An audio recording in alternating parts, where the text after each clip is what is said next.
So we have been training DSOs for about 18 months now.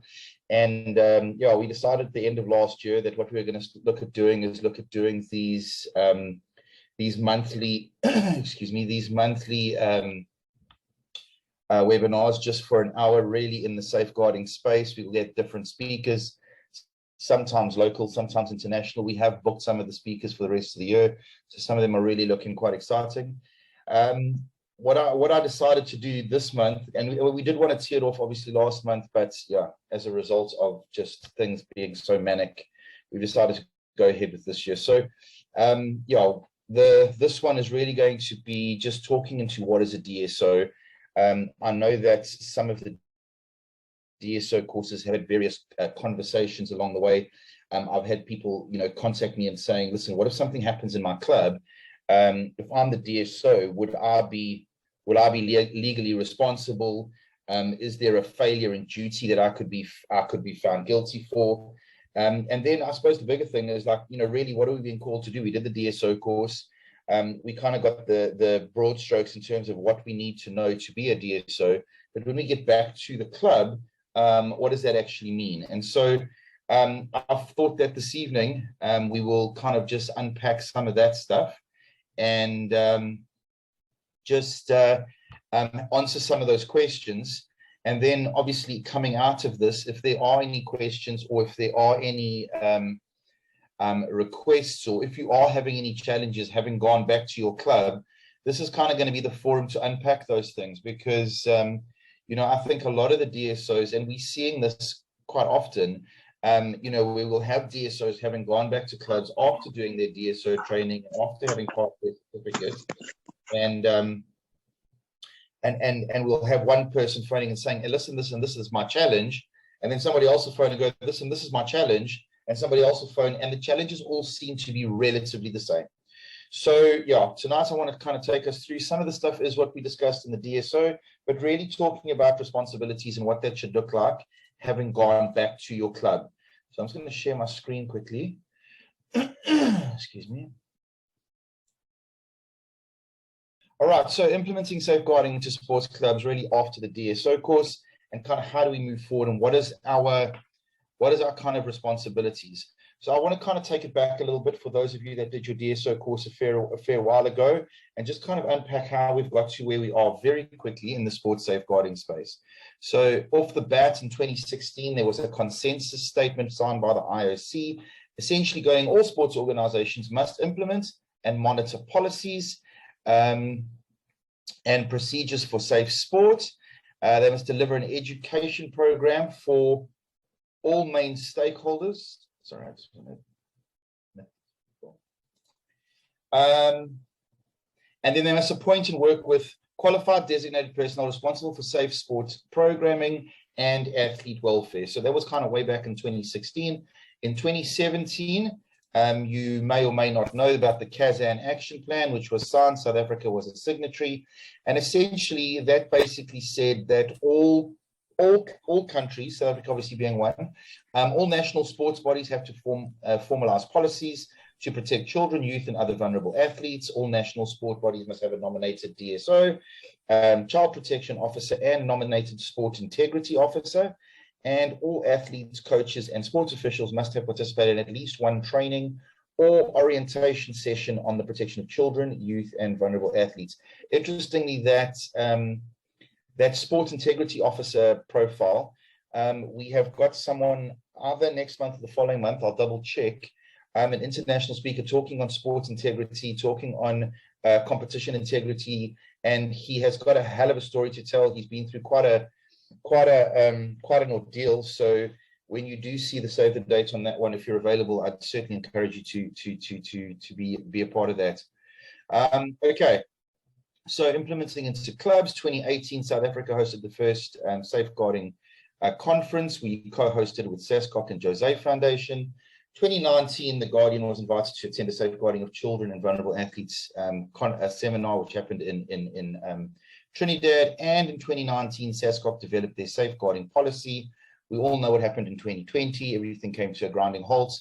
And then come 2021, you know, we needed to start opening, we needed to get ready for the Olympics. So safeguarding, that is kind of how it got to where it was. And that's kind of the short story, the quick story in terms of getting there. And I think that I'll probably unpack this with most of you when doing the DSO course. Excuse me. But I think it's important to bear in mind that it's all good and well us unpacking what does legislation look like, what does the policies look like, what are the rules of engagement, how do we address things when things go wrong. I've had DSOs contact me with cases where we're talking about something horrific in some of the cases that have happened, sometimes on tour, sometimes at a club. And I think we need to be very aware. Yeah. I think we need to be, sorry, Anne, Anne, you need to mute. I think we need to be very, very aware that in the middle of anything that happens, there is going to be there is a person, there is somebody who is aggrieved, and quite often it's a child. And I think that sometimes we lose focus on that real fact. I think sometimes we lose focus on the fact that in the middle of this thing is a person who is hurting. And I think we need to, as DSOs, if we're going to be effective, is we need to be starting to weigh up that legislative and that policy-driven responsibility against our moral and I suppose ethical responsibilities to those people that we are responsible for safeguarding. I think it's important, you know, I've sometimes, I mean, to give you an example, I did a case many years ago when I was still in the police, and I'm saying many years ago, not to give away my age, but the reality is I did a case, and I remember after the court case, I was high-fiving outside with my partner because this child rapist, we had eventually got a conviction. He got sentenced to life. The person that he had raped was somebody he knew personally, very well could have been a athlete coach thing, and she was eight or nine if I'm not mistaken. But by the time she turned 13, she'd committed suicide, and I swore that I would never ever find myself in a place where legal responsibility is going to take precedence over moral and ethical responsibility. And please don't get me wrong, I'm not going to ever stand on the pulpit of the Guardian and say that we mustn't do in accordance with what the law says. But I think we do need to remember that this duty, I suppose, that we're choosing to do or that we're being called to do, there is someone in the middle of that. Whether it is an adult, whether it is a child, it's actually all irrelevant. It's somebody who's feeling aggrieved. And I think that I've always said that a successful DSO needs to have the heart.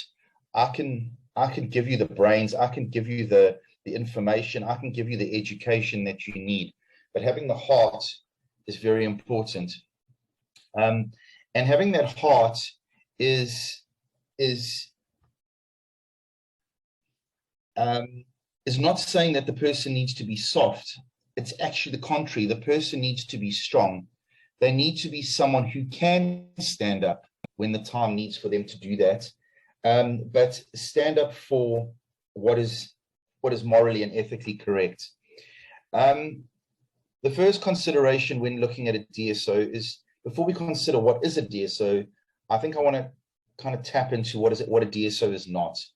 So off the bat, a DSO is not an investigator of criminal allegations. Ladies and gentlemen, and I have this happening quite regularly. If you are aware of something criminal that is playing out within your sphere of influence, whether you be the DSO at a club, the DSO of a province, or a national DSO, it really doesn't matter. If you are aware of something criminal that is playing out, that investigation, unless of course you are qualified in forensic investigation, is outside of your skill set. And I have been asked to come into federations. This year there have been quite a number of federations that have called me to come in and do the investigation. And very often when I come in to do the investigation, much of the evidence has either been tainted or destroyed, and we can't use it because the person doing the investigation off the bat wasn't either collecting the evidence correctly, wasn't interviewing correctly, etc., etc., etc. So please don't get me wrong. I'm not saying as a DSO, there's no space to investigate. I'm not saying that at all. But certainly if you sit in a situation where there's arguably allegations of maybe something like child pornography or sexual assault, those kind of things, my suggestion would be, as soon as possible, refer it to, either to SAPS or refer it uphill within your federation, to your province, to your national. They can make a call in terms of how they want to move forward. It might be that they ask us to assist, or it might be that they ask, to give a case number. But I want you just to be aware that as a DSO, and if you got this from the DSO training that you did with me, that you felt that there is a need for you to handle or do criminal investigations, then I must apologize, because that's not the case at all. The second thing is that a DSO is not responsible if something criminal happens at a club to a vulnerable athlete. And I want you to be kind of clear there.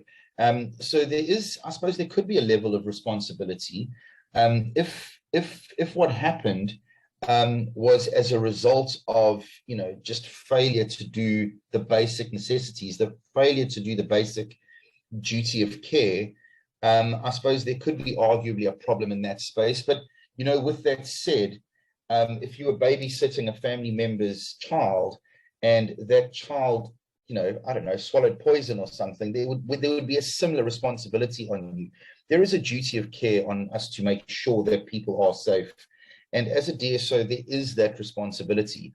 But I want to be very clear is that if we found out, God forbid, that somebody, a child or somebody like that, had been sexually assaulted within your club, there is no criminal prosecution that can come to the DSO. That definitely is not the case. And the easiest way to understand that is, I think, to kind of give the example of an armed response company. If you have armed response at your house, and somebody breaks in while you're not home, and the armed responder arrives and the suspect is left with the TV, you wouldn't be able to charge the armed responder with theft of TV. The expectation is that they will do their best, but there is no expectation that if something goes wrong, they'll be held criminally liable. So I wanted to make that clear, because we have had, or I at least have had, a couple of questions and concerned DSOs kind of going, I really want to do this, I want to get involved, but I'm worried about what if I do something wrong. And I think just getting right what you need to do and addressing the safeguarding from a proactive perspective is really going to go such a long way to mitigate any challenges that may be in place or that may arise from a reactive perspective. And for all honesty, we want to get to a space where you can say, I've been a DSO for 15, 20 years at my club, and in that time we haven't had any reports, not because we haven't listened. We've listened, we've done everything we can to encourage those reports, and we haven't had anything. And at that stage, you pat yourself on the back, because that's the success the DSO is looking for. A DSO is first and foremost responsible for proactive safeguarding. To kind of go back to what I was saying a minute ago, I think the main objective of the DSO course is for you to understand what poor practice is, to understand that there was poor practice in a lot of the clubs. I think for many clubs, there probably still is poor practice, very simply because there's just a long history of doing certain things, and I think changing those things can be challenging. So tonight I want to kind of unpack the necessity or the driver for all of the DSOs in terms of addressing the 4 and 6. So, and I want to unpack them one by one, but very quickly on this slide, I think everybody knows if you've done your course. The four things that your club must do administratively. They must have a safeguarding policy manual, which generally would pull down from your national federation. They must have a DSO. The fact that you're on this course means they do. They must have the ability to report anonymously, and we'll unpack that a little bit just now for those of you that may not have got that sorted out, and they must have communication sorted out. The 6 is you need to make sure that all your coaches, mentors, volunteers, staff, anybody working at the club have done the 6. They must all have done an SOR or sex offenders register. They must have all done a CPR, child protection register. They must all have done a criminal check. They must all have done their dogs or declaration of good standing. They must all have done their code of ethics, and they must all have done a safeguarding awareness certificate. Okay, so I think most people will be aware of this. If there are any DSOs on this course, I think that we trained, I'd say more than maybe a year ago or maybe 10 months ago. This 4 and 6 concept may be a little bit new because we kind of made it simplified like this. It wasn't like this right in the very beginning. Okay, so your policy manual, I think most federations are using our safeguarding policy manual. And so to that end, you should be able to, all of these kinds of policies should be the policies that you need to ensure are in place. Guys, you should be, as DSOs, I know that, and I'm going to use this federation as an example. That's not to say that the other federations haven't done it, but the ability to access the safeguarding policy on the Canoeing South Africa website is set up really nicely, and it really does align to what the international standards is, which is when you hit that homepage, it should be extremely accessible. Anybody wanting to understand something about safeguarding, it doesn't have to take up the big page. You don't have to take your superstar off the front page, but it certainly mustn't be something that somebody needs to look for. So these are just some of the policies that we need to kind of look at and that need to be adhered to. Excuse me. The second thing is the DSO, the designated safeguarding officer. You need to know how to implement safeguarding, and the how is the 4 and 6. You need to ensure the 4 and 6 are playing out within your club. Number 2, you need to manage all aspects of proactive safeguarding in the federation, club, events, and tours. Guys, that's one that I keep hearing is not getting addressed. I know that at this time of the year, there are a few federations that have been doing SA champs, provincial champs, etc., etc., etc. The question is, as DSO, did you appoint a safeguarding officer to the tour that went to wherever it went to? When you travel between clubs and compete, do you have somebody who is responsible for safeguarding? When you in your competing arena, whether that be on a field, whether it be in a hall, whether it be on the beach, a swimming pool, it doesn't matter. Is there someone who is kind of going, we don't want some odd people around here just taking photographs? Is that proactive safeguarding at club level and events and tours being managed? And even up to, if there are any district DSOs on tonight, and if there's any union or provincial DSOs, what are you doing to kind of cause the clubs within your area to be adhering to that? And then obviously, if there's national DSOs here tonight, the same question is asked.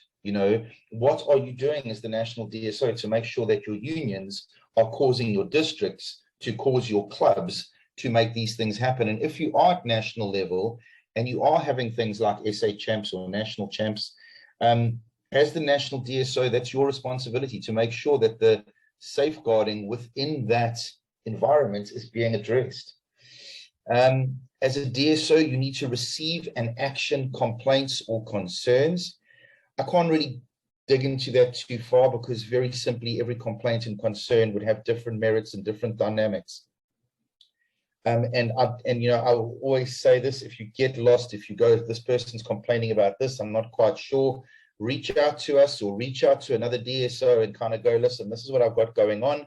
This is, excuse me, this is what I'm going to do. What do you think? And just bounce it off somebody. You should be suitably qualified and be trained for the context in which you are deployed. I don't think there is anything that I have had from a DSO, save for some of the cases that have come through. But there isn't anything where haven't said to the DSO, and I'll get them to answer their own questions. Mark, we're doing this, and this, but we can't do this, and I don't know how to do it. Okay, well, what do you think?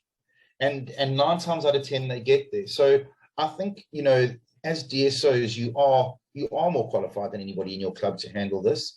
And you do have the training. So, and you also have the resource. You have us on the back end. So if you need us, reach out. Accept responsibility for ensuring all elements of the safeguarding policy is being adhered to and enforced in your club. Be a part of the recruitment and vetting.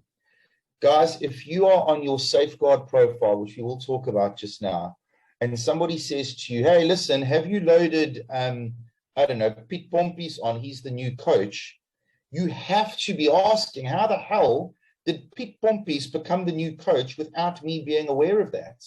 Those conversations have got to be had with the head coach or with the club chairperson, because there's no ways that should be happening without the coach being aware. And finally, and we actually have a video, if anybody would like the video, you can let us know. We've got a video that you can take, it's a YouTube clip, and show it to the club chairman. That you as a DSO have to be empowered to make safeguarding decisions in the interest of athletes, the club, and the federation. Guys, it makes absolutely no sense to have somebody walking around with a sheriff's badge and the person is blind, deaf, dumb, and mute. You have to have somebody that can actually do something in the safeguarding space. Otherwise, all of this is for absolute naught. We're wasting our time tonight. We've wasted all the hours, and we've wasted all the time developing policies, because essentially all that's going to happen is we're going to get what we've always got, and we are going to end up leaving people, kids, children, women, etc., vulnerable. Anonymous reporting. You don't have to have the anonymous reporting app. If you are the DSO at a club in a federation that is a Guardian federation, then you will have access to the anonymous reporting app. If you are unaware that you have access, then you need to get hold of us. You need to make sure that you have the information available on how your athletes can download that app, how they can make anonymous reports. We need to create a place where if there is a coach that is being inappropriate, and you can't answer it, guys, and I'll say this, and I know that if you did the DSO course, you'll know that I've said this time and time again. You cannot profile someone who is going to look at being inappropriate with a child. There is no such thing. Not psychologically, anywhere on the planet can we profile those people. And if you are going to drill down on a profile, there are 2 things that you can say. Number 1 is you'll probably like the person. And number 2, they're probably popular. And so when we apply that demographic to all the cool coaches that are in our club, how can we honestly say that there is no athlete in our club that doesn't have something right now, today, that they may want to report anonymously? We can't say that. We have to give them the vehicle. We have to create the ability for them to report anonymously, because I promise you now, it could even be the oak that you, I don't know, have a few drinks with on a Friday night, or the main guy that is coaching someone to the SA final, I don't know. But what I'm saying is we cannot identify that person. That we are, as human beings, we don't have enough intelligence in the psychology space to be able to go, every single person that will do this has got these characteristics. There is no such science. And so the only way that you can make sure that all your athletes, the parents, the other in your club are safe, is give them the ability to, if they need to, report, anonymously. Okay, then communication. Guys, this is vital. It is probably the least of the four when we look at importance. You know, we want to have a DSO and we want to have policy and we want to have anonymous reporting, and communication very often gets swept under the carpet. It is arguably the most important thing. You need to make sure that all your athletes, all your coaches, all the parents in your club, everybody understand these rules of engagement and understand that you as the DSO are not going to tolerate those rules being contravened. So we need to put up what are the change room rules. There, you can get that poster from us. Put that poster up in your change room, one in the girls, one in the boys, one in the toilets, I don't know, whatever it all looks like. Get them up so when someone is in there, they know what the rules are. Your safeguarding policy, you know, even if you take 2 from us and put them up in your club, you don't have to put A4 pages up and around the club. They're aesthetically pleasing posters. Let us know. We can get that stuff to you. Your people need to know who the damn DSO is. Guys, if you are part of a federation where you share a DSO with another club, make sure that you as the DSO, so if I'm the DSO to Club A and Club B, but I'm actually a member at Club A, make sure the members at Club B know how to access you and who you are. Go to Club B if you are their DSO and get those posters up, get that communication happening. How do you use the anonymous reporting app? You should all know this. Unquestionably, you should all know how to use the anonymous reporting app. And my question to you is not about the anonymous reporting app, excuse me, but more about what if someone sends through a report which ends up on the anonymous reporting app management system, and it is somebody in your club, excuse me, and that report gets allocated to you tomorrow, are you gonna be able to even receive it? And if not, then guys, reach out to us. That's what we're there for. We're here to hold your hand. I chatted with Roxy, who's on this presentation today. I chatted with her earlier, and she said she is very happy if there are enough people, even if there's not enough people, even if there's just you, she will set aside some time and take the person through how to use that anonymous reporting app. Because it's useless telling everybody to use it. They send through reports and then it just goes into the big dark abyss. Communication needs to tell them how to access the anonymous reporting app. What is the rule of 2? For those of you that don't remember, the rule of 2 is very clear. Vulnerable athletes should never have a single adult with them alone, ever. You got kids changing, or you got people changing alone, athletes changing, youth athletes changing. An adult can't go in there while that's happening. If an adult wants to go and use the toilet, they must take someone with them. And if it's embarrassing, well, then they must tie a knot in it or hold it or whatever it is. But that rule of 2 is vital. And guys, that rule of 2 has to apply equally to the real world and to the cyber world. You can't have athletes online with underage athletes talking one-on-one. If there is a coach and his athlete is underage, it's very simple. Just bring mom into the group or bring dad into the group. There should be nothing that the coach has to say to the athlete that mama or dad is not allowed to know about. Excuse me. And then finally, individual sports coaches. It's not individual sports coaches, it's individual sports coaches. And what I mean by that is if you are coaching, excuse me, in a federation or in a sport that is an individual sport. So I'm talking about the likes of golf, tennis, I've gone blank now. Not team sports, squash, badminton. You know, I don't know if that's an individual sport, but when we have sports where the coaches are coaching one-on-one with an athlete, the problem that comes in for the federation and for the club is that if I, Mark, decide that I want to go to the local swimming pool and coach some kids, or the local driving range and coach some golf, or I don't know, mountaineering or powerlifting, they're all coming to me now, whatever it is. If I go to that local sport, that local club, and I coach, the problem that comes in is if I am inappropriate with that child, it wouldn't be unacceptable. So let's play it out. Sorry, if there's anybody here from golf, I'm not picking on golf, I'm just using it as an example.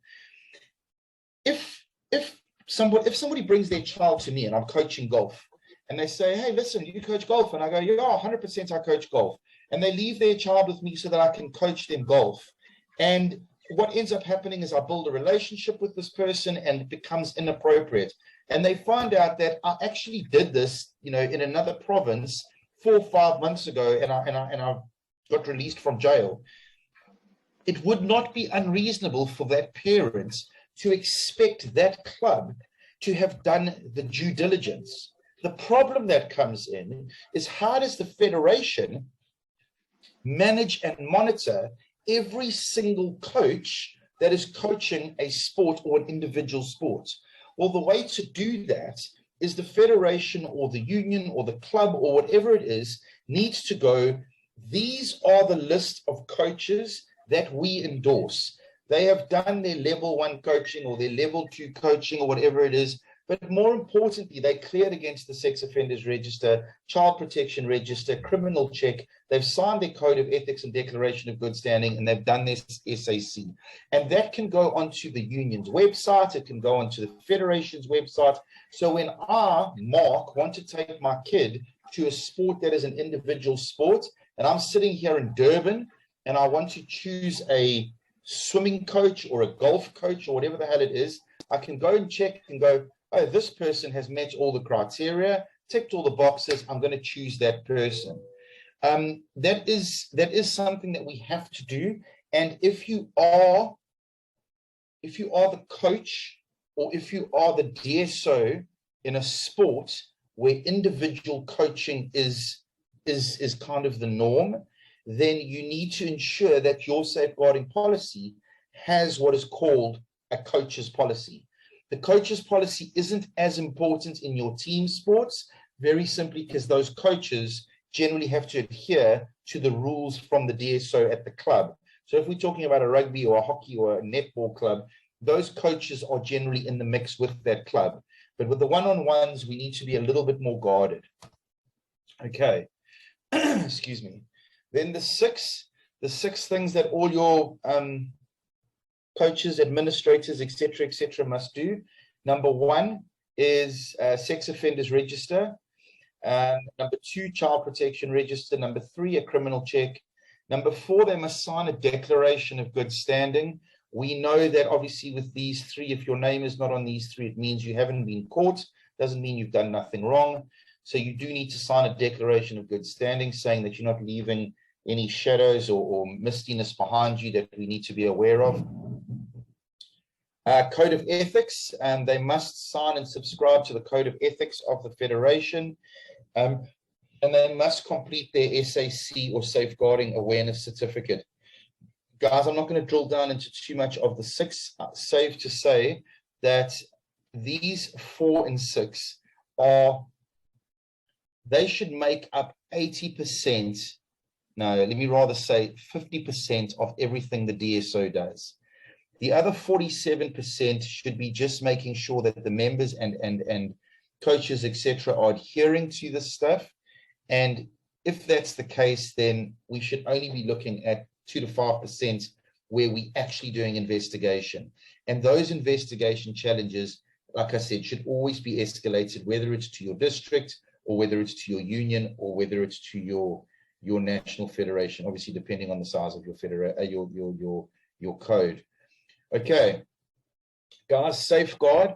We literally have thousands and thousands of people on safeguard now, and I still have people phoning me going, Mark, what the hell is safeguard?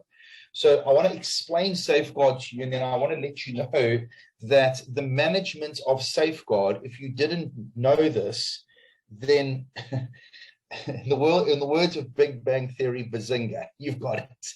As the DSO for your club, safeguard is your responsibility. You need to make sure that your club is at 100% safeguarding compliance. If you don't know what that means, let me explain it to you. your club have to do, like we said over here, the 4 and 6. So if we take your club, it's called Marc's Dodgeball, I don't know. And as Marc's Dodgeball, I'm the DSO. I will have a login to the DSO profile of Marc's Dodgeball. And as the DSO, it will be my responsibility to sign and accept the safeguarding policy manual, to get my designated safeguarding officer certificate, to get my anonymous reporting app certificate and my communication certificate, and upload all 4 of those documents to my club profile. It is also my responsibility to ensure that all of my coaches, all of my mentors, volunteers, chaperones, if you've got someone that runs a pub at the club or runs the tuck shop or sells samosas, whatever the hell it is, they have to do the 6. They have to make sure that all of these things are done. So the question is that if they are loaded to your profile, so let's say for the purpose of this conversation, there are 10 coaches in your club, all 10 coaches must do these 6 things. And guys, if you are a coach and the DSO, you will have 2 logins into Safeguard. You'll have a login to the club's safeguarding profile, and you'll have a log into your coach's profile. In your coach's profile, you will upload these 6 documents. In the DSO profile, you'll upload these 4 documents. But when you are in the DSO profile, you can quite easily see that you have got these 10 people linked. You can quite easily see who has done their SOR, who hasn't done their CPR. And as those documents get uploaded, so your safeguard profile, your club safeguard profile, the percentage will grow. When the 4 and the 6 for everyone is done, your club will be at 100%. Then all the clubs within your district will define how compliant your district is. So if there are 100 clubs and, I don't know, 50 of them are compliant, well, then the district will be 50% compliant. All the districts will define how compliant the union is. All the unions will define how compliant the federation is, and all the federations are ultimately going to define how compliant SASCOC or South Africa is in this safeguarding space. So, as a DSO, you must log into Safeguard, your club's profile, and to ensure that your club is 100% compliant. Guys, if I'm saying to you, you must log into your club's DSO, your club's Safeguard profile, and it sounds like I'm speaking Swahili or Egyptian or something, you don't know what I'm talking about, then please drop us an email and we will get that sorted out for you. You need to be able to see where your club is from a safeguarding perspective. You can't be expected to manage it if you can't see what is happening. The other thing is that all your coaches that haven't done SAC, well, all of them will be able to access their SAC training through Safeguard. It is on a Safeguard. And so they need to be able to, if they want to access their SAC, they need to have a Safeguard profile, which is linked to your club, and then they can download and do their SAC. And Safeguard is also your way of knowing who of your club's coaches have not yet completed their 6. So that is the kind of nuts and bolts of what I wanted to go through today. Some of this may be all very, all like people going, what the hell has he just said? I didn't know any of this. For a lot of you, it might be, we're 100% on this, we've got it.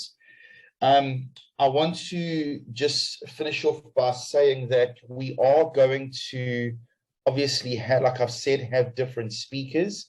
So 3 things. Number 1, if you've got your phone on you, the QR code on the left, if you just scan that QR code, it'll just bring you up a little page on your cell phone to which you can add your email address, and any safeguarding newsletters that go out through our sports database you will obviously then receive them. And those are really good because they kind of talk into very often things that are happening in the world of sport from a safeguarding perspective. And as a DSO, it would be good to know. On the right-hand side, if anybody has got any questions around anything we've spoken about tonight, you want to know how to access your safeguard, you want to know how to get a profile, it doesn't matter. Whatever it is, you've got a pedophile in your club, I really don't care. Please drop us an email at sports@theguardian. The guys there, the team are there. They're quite willing to help and get you through any challenges that you've got. I wanted to be clear, guys, that we're here for you. That's what this is about. It's about us, not about us taking you to a point where you've done a DSO course. I think it's important to bear in mind that once you've done your DSO course, it's at that point that safeguarding starts. It's not at that point that the safeguarding box is ticked. Okay, and then the final thing, I want to just kind of say to everybody, if there is something that you feel would be a topic that you would like to hear in one of these webinars through the course of the year, please feel free to drop us a note, drop us a line, and we will find somebody who's a specialist in that field, and we will get that information out to you either through the newsletter or through one of these webinars. Okay. So yeah, so if anybody has got any questions based on this evening's presentation, or would like any help with anything, or would like me to answer anything, or if you have a question that you feel it by asking and me answering would possibly be beneficial to the other DSOs, please let me know. Raise your hand. Good to go. Faye. Hi. Thank you for the training again. Just wanted to ask, if there's any help that could be given in terms of just guidance of let me just check here, the 4-6. So, yes. For instance, what safeguarding policy manual would look like especially the 4, because I think the 6, you go to those places to get those done, but especially the 4, what those would look like, because I don't think our basically association for our clubs have one. So yeah. I highly doubt. I do think that people might have code of ethics and stuff, but I doubt that anyone has a safeguarding policy manual. Never seen one. Okay, so Faye, and most of the people here do have a safeguarding policy manual. It comes as a result of their national federation. Basketball might be something that we need to raise with Basketball South Africa, but please drop me an email tomorrow with your contact details. I'll give you a call, and then let's see if we can't do it from the national federation perspective, let's see how we can help you in your club. Yeah, anything. Okay. You're welcome. Absolutely. Yes, Byron, go. Hi, how are you doing? 2 questions. Obviously, I'm based at a university, and obviously all the sports reside within the federation's custodianship and things like that. So as a university, do we create a safeguarding policy for the university, or do we use the federation's one for each sporting code? That's the one question. And the second question is, I'm a member of school governing bodies, and the schools don't seem to know that their teachers and coaches and things like that need to do any of these, how can I say, clearance certificates. Is this law for them? Is this law for them? And because the education department hasn't said anything. Thank you. You're welcome. Thanks. Good question. Thank you. So firstly, your question on policy. I think in addressing it from a university perspective, I think it would be obvious that all the codes represented by the university you wouldn't, those coaches, so let's take the rugby coach, they wouldn't be able to transgress the SA Rugby Safeguarding Code, and the hockey coach wouldn't be able to transgress. It would probably be prudent from a management perspective, however, to get a university policy manual, very simply because it then becomes a lot easier if there is a transgression for you to raise that in the form of a disciplinary inquiry, because it's on hand. It's not 100% necessary, but I would honestly, if I was sitting making that call, that would be the call I would make. And then your second question with regards to schools is very interesting. As a result of international sport, driving sport the way they're going, what has ended up happening is sport is actually changing the safeguarding landscape of South Africa, because in South Africa, we have very poor proactive legislation.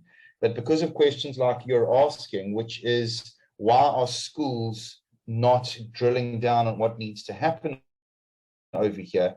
Okay, thanks, Junaid. Because schools are not drilling down on that, we actually started developing a program that plugs into schools. We actually ran our first DSO this in February, if I'm not mistaken. We've got, I think, 3 or 4 lined up now for this month coming up. And yeah, tomorrow, if I'm not mistaken, or Friday, I've been asked to present to the heads of all the independent schools in South Africa on this exact program.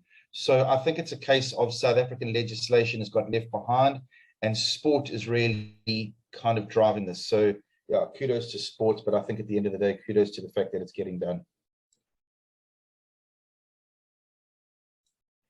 Beryl, I can't get the QR code to scan. Could you please send us via email or to the groups? So what I'll do, guys, is I will put a link on the DSO group.